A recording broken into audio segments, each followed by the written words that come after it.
kesan berganda apabila sekolah ditutup.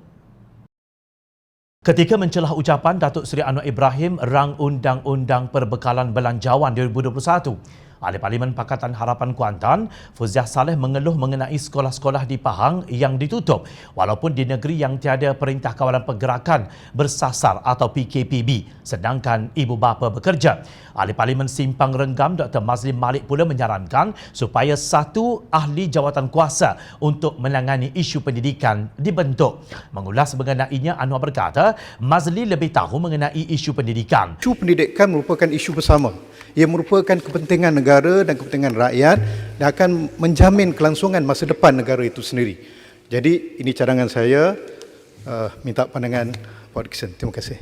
Simpang Renggam boleh jadi penasihat utama kerana lebih bijak menangani masalah pendidikan ni.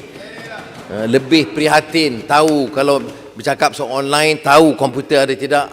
Ketua Pembangkang bersetuju dengan keperluan mengadakan rundingan demi memberi manfaat kepada semua pihak. Dalam satu hantaran di Facebook, Mazli membangkitkan isu pendidikan, khususnya mengenai cadangan mengadakan pembelajaran secara online. Menurut Mazli, di seluruh negara, hanya 6% ke 9% sahaja murid yang memiliki laptop atau tablet sendiri. Sementara itu, hanya 49.3% sahaja keluarga B40 yang mempunyai talian internet di rumah. Bahkan, ujar Mazli, pemilikan telefon pintar juga hanya pada kadar 46%. Beliau berkata semua data ini boleh dirujuk dari kajian oleh Khazanah Research Institute atau KRI.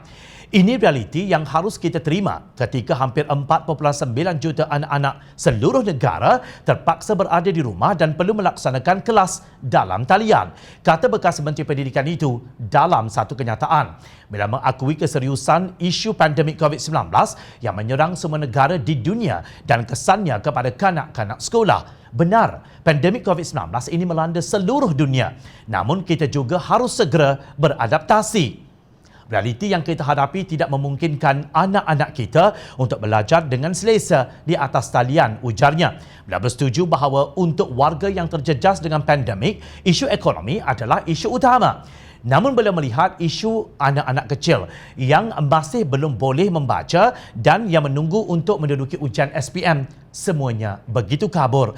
Pasti ada sesuatu yang boleh kita semua lakukan. Pasti ada usaha yang boleh kita gerakkan. Saya percaya jika kita semua berganding bahu, ada perkara bermanfaat yang akan berjaya kita hasilkan bersama. Kenyataan beliau itu dipercayai ditujukan kepada Menteri Kanan Pendidikan Dr. Muhammad Razif Jidin yang mengumumkan penutupan semua sekolah termasuk kolej vokasional ikuran pelaksanaan PKPB. Ini termasuk semua sekolah di Perlis, Kelantan, Pahang dan Sarawak mulai 9 November hingga 17 Disember.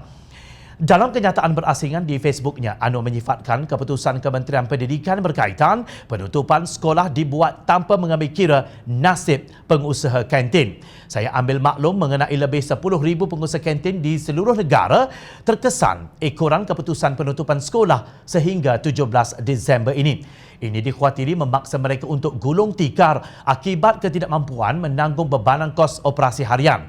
Keputusan tergesa-gesa tanpa mengambil kira nasib para pengusaha kantin adalah sangat mengecewakan, tegasnya. Sehubungan itu, beliau mendesak kerajaan untuk mempertimbangkan cadangan, memberi geran bantuan dan melanjutkan kontrak perkhidmatan mereka. Saya menasihatkan kerajaan untuk fikir dan teliti setiap aspek sebelum membuat keputusan yang akan mengesankan rakyat terbanyak, terutamanya ketika zaman getir seperti hari ini, katanya. Turut terjejas juga sektor pengangkutan seperti perkhidmatan bas sekolah. Justru seruan bekas Menteri Pendidikan Dr. Mazli supaya bergabung demi menangani kesulitan yang berlaku wajar diberikan perhatian. Semua kesan sampingan dasar kerajaan ini harus dinilai dan diberi pertimbangan semula. Tindakan ini memerlukan perubahan gaya berfikir penggubal dasar. Jangan hanya duduk dalam kotak PKPB.